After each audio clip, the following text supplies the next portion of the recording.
Hello friends, NS education YouTube চ্যানেলে তোমাদের প্রত্যেককে স্বাগত জানাই। এই মুহূর্তে আমরা রয়েছি ব্যাক টু ব্যাক লাইভ সেশনে এবং আমাদের সঙ্গে রয়েছেন কলকাতা হাইকোর্ট এবং সুপ্রিম কোর্টের বরিষ্ঠ আইনজীবী অ্যাডভোকেট গোপা বিশ্বাস।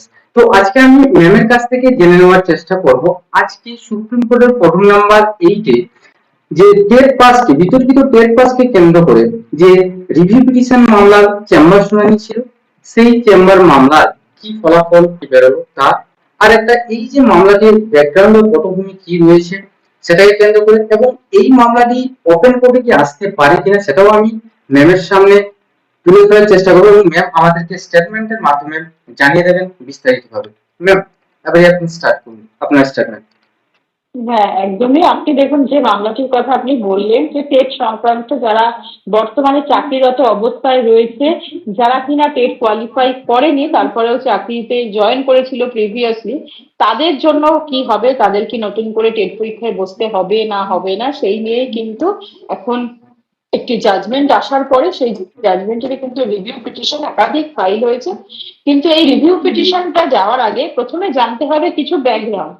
যেমন দেখুন, আগে আপনি জানেন 2001 সালের যে রুলস ছিল সেই অনুযায়ী কিন্তু প্রাইমারি টিচার রিক্রুটমেন্ট হতো এবং টাইম টু টাইম আপার প্রাইমারির ক্ষেত্রেও বিভিন্ন রুলস ছিল, যেখানে কিন্তু মিনিমাম এলিজিবিলিটি ছিল না। কারণ আপনি জানেন 2009 সালে 8টি অ্যাক্ট আসার পরে এই মিনিমাম এলিজিবিলিটির কথা আসে এবং সেখানেই কিন্তু তারপরে এনসিটি কে একাডেমিক অথরিটি হিসাবে তারা ঠিক করে যে মিনিমাম এলিজিবিলিটি ক্রাইটেরিয়া কি হবে এবং সেই রিগার্ডিং প্রথম যে নোটিফিকেশনটা আছে আসে সেটা কিন্তু 2010 সালে আসে এবং 2010 সালের পরে 2011 সালে, 2014 সালে, 2018 সালে এবং বিভিন্ন টাইম টু টাইম কিন্তু বিভিন্ন নোটিফিকেশন আছে, যার ফলে এটার অ্যাডিশন, অল্টারেশন এবং বিভিন্ন ভাবে কিন্তু তারা বলে দেয় যে মিনিমাম এলিজিবিলিটি ক্রাইটেরিয়া কি হওয়া উচিত এবং কি হবে।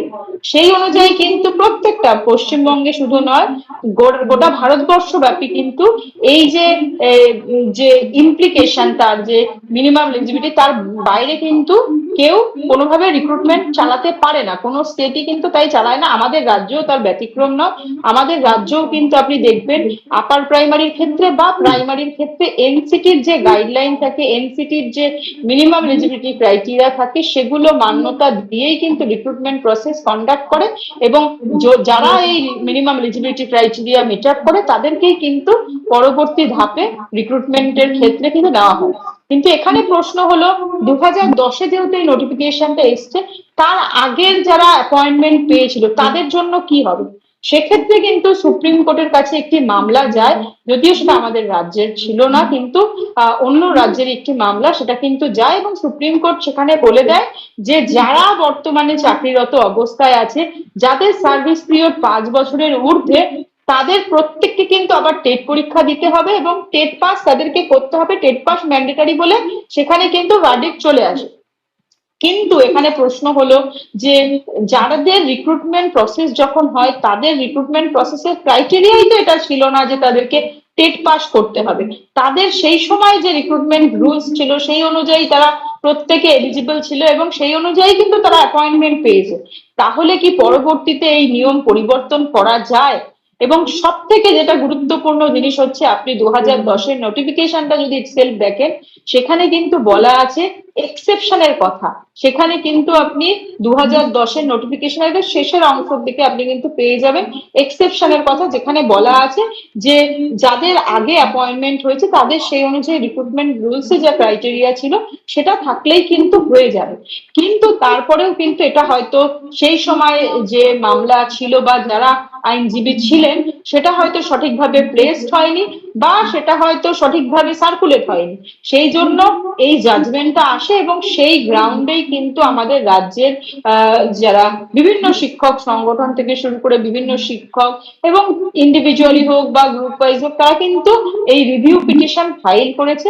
আজকে জানেন যে সুপ্রিম কোর্টের নিয়ম হচ্ছে যখন কোনো রিভিউ পিটিশন ফাইল হয় সেটা কিন্তু প্রথমেই ওপেন কোর্টে আসে না এবং সেটা কিন্তু চেম্বার ম্যাটার হিসাবে থাকে এবং চেম্বারে বসে কিন্তু এই ম্যাটার গুলো ডিসাইড হয়।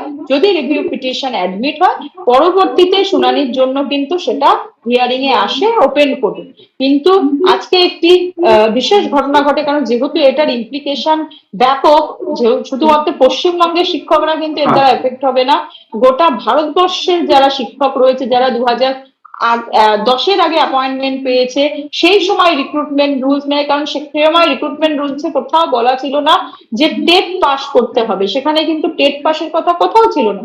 সেখানে যা এলিজিবিলিটি ক্রাইটেরিয়া ছিল সেগুলো কিন্তু মান্যতা দিয়ে, সেগুলো কিন্তু মিট আপ করেই কিন্তু প্রত্যেকজন অ্যাপয়েন্টমেন্ট পেয়েছিল, এবং পরবর্তীতে তারা চাকরিরত অবস্থায় এখনো কর্মরত রয়েছে।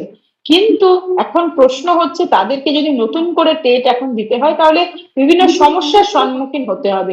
এবং সব থেকে বড় কথা, আইন যে রয়েছে, বা ধরুন আমাদের আইনের যে প্রিন্সিপালস গুলো রয়েছে, সেটার এগেনস্টেও কিন্তু এটা চলে যাবে। সেই জন্যই কিন্তু রিভিউ পিটিশন দাখিল হয়েছে। এবং সকালবেলা কিন্তু সেটা যাতে আমরা অপরচুনিটি অফ হিয়ারিং পাই, সেই জন্য কিন্তু যে আইনজীবী ছিলেন তিনি মেনশনও করেছেন, যদিও এই মেনশনটা সেভাবে ধরুন বলা হয়েছে অপরচুনিটি অফ হিয়ারিং এর কথা, কিন্তু এটাও আমরা বলেছি যে অপরচুনিটি অফ হিয়ারিং এই রিভিউ পিটিশনের ক্ষেত্রে আমাদের কোনো এই যেহেতু চেম্বার ম্যাটার, এটা এখানে কিন্তু কোনোভাবে ইয়ে হয় না, তা সত্ত্বেও কিন্তু আমরা অপরচুনিটি অফ হিয়ারিং এর কথা বলেছি। নিশ্চিতভাবে যখন এই ম্যাটারটি দেখা হয়েছে, এখনো যেহেতু রায় আপলোড হয়নি, কারণ চেম্বার ম্যাটারের বিষয় হচ্ছে যে যতক্ষণ না রায় আপনি আপলোড হচ্ছে, ততক্ষণ কিন্তু আপনি বুঝতে পারবেন না যে সেই ম্যাটারটা কি অ্যাডমিট হলো, ওপেন কোর্টে আসবে কি আসবে না। নিশ্চিতভাবে 1-2 দিনের মধ্যেই সেটা যদি আপলোড হয়ে যায়, আমরা সেটা জানতে পারবো যে পরবর্তীতে এই ম্যাটার হিয়ারিং এর জন্য আসবে কি আসবে না। তবে নিশ্চিতভাবে যে গ্রাউন্ড গুলোর কথা আপনাকে আমি বললাম, আমরা আশা রাখি যে এই ম্যাটার অ্যাডমিট হওয়ার যোগ্য।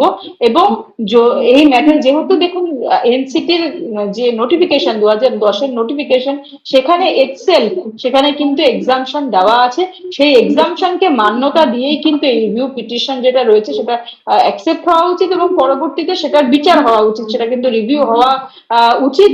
আইনের যতদূর আমার আমার বলতে পারেন যে দেখাই মামলার বিষয়, ততদূর কিন্তু আমরাই ভীষণভাবে আশাবাদী যে এই মামলার যে জাজমেন্টটি এসছে তার কিন্তু রিভিউ হওয়া প্রয়োজন। এবং এই সঠিক ফ্যাক্ট গুলো যদি সেই সময় সেই যে বেঞ্চ ছিল তার কাছে যদি যেত, তাহলে হয়তো এইরকম রায় আসতো না। সেই জন্যই কিন্তু এই সঠিক ফ্যাক্ট গুলো কোর্টের কাছে এবং রিভিউ পিটিশনের মাধ্যমে সেটা কিন্তু কোর্টের কাছে আমরা ফাইল করেছি। এবং আমরা আশা রাখবো যে এই মামলা হিয়ারিং এর জন্য ওপেন কোর্টে আসবে, এই মামলা অ্যাডমিট হবে। এখন দেখার বিষয় হচ্ছে যে যতক্ষণ না অর্ডার আসছে ততক্ষণ কিন্তু স্যাঙ্গুইন ভাবে সেটা বলা যাবে না এক্স্যাক্টলি সে কবে আসবে, বা এই ম্যাটার কবে ওপেন কোর্টে হিয়ারিং এর জন্য আসবে, বা কবে কি হবে। কিন্তু এখনো পর্যন্ত কিন্তু এটাই স্ট্যাটাস যে ধরুন রিভিউ পিটিশনের যে আজকে 1:45 লিস্টে ছিল, এবং 1:45 কিন্তু তার চেম্বার ম্যাটার হিসাবে কিন্তু সেটা শুনানি হওয়ার কথা ছিল, সেটা জজ সাহেবদের চেম্বারে হয়। সেখানে কিন্তু কোনো অ্যাডভোকেটদের বা কোনো পিটিশনারদের কিন্তু অ্যাক্সেস থাকে না, তারা নিজেরাই সেই ম্যাটারটা দেখে ডিসাইড করেন। এবং পরবর্তীতে যদি তেনারা মনে করেন, জজ সাহেব যারা থাকেন, যে বেঞ্চ থাকে, তারা যদি মনে করেন হ্যাঁ সেখানে মেটেরিয়াল আছে এবং সেখানে হিয়ারিং হওয়া প্রয়োজন, অপরচুনিটি অফ হিয়ারিং দেওয়া প্রয়োজন, সেই জন্য কিন্তু তারা কিন্তু পরবর্তীতে কোর্টে আসে। কিন্তু এখানে দেখুন সব থেকে আশ্চর্যের বিষয় এবং সব থেকে ইন্টারেস্টিং ব্যাপার হচ্ছে এটা, যে দেখুন যারা রিভিউ পিটিশন ফাইল করলো, যারা এফেক্ট হলো, যাদের এই রায়ের ফলে যাদের এই এফেক্ট হলো, তারা কিন্তু পার্টি ছিল না, তারা কিন্তু কখনোই সেই মামলাতে পার্টি ছিল না, এবং সেই মামলায় কিন্তু তারা তাদের বক্তব্য বলার সুযোগই পায়নি। তাহলে বলতে পারেন যে আমাদের যে ন্যাচারাল জাস্টিস রয়েছে, যে আমাদের প্রিন্সিপালস রয়েছে ন্যাচারাল জাস্টিসের, সেটা কিন্তু কমপ্লাই হয়নি, এবং সেই জন্যই কিন্তু তারা এই রিভিউ পিটিশন ফাইল করেছে। আরো অন্যান্য গ্রাউন্ড যেমন রয়েছে, এটাও কিন্তু অন্যতম গুরুত্বপূর্ণ একটি গ্রাউন্ড। একদম ম্যাম। আজকে আমরা এখানেই সমাপ্ত করব, কারণটা যেহেতু আপনি ধন্যবাদ। বললেন টোটাল যে টেটের বিষয়টা, বিতর্কিত যে টেট পাসের যে বিষয়টা, তো আমরা অসংখ্য ধন্যবাদ জানাবো আপনাকে, বিশেষ করে আমাদের চ্যানেলে, এবং আমাদের সঙ্গে তো রয়েছেন আমাদের ধন্যবাদ অডিয়েন্স। আপনাকেও। একদম একদম আপনি সঠিক তথ্য, সঠিক যারা ধরুন যারা সত্যি এই নিয়ে অনেক সময় তাদের মধ্যে সঠিক কনসেপ্ট থাকে না, তারা এগুলো তাদের কাছে একদম আপনিও সেটা তুলে ধরছেন। একদম একদম একদম। ধন্যবাদ।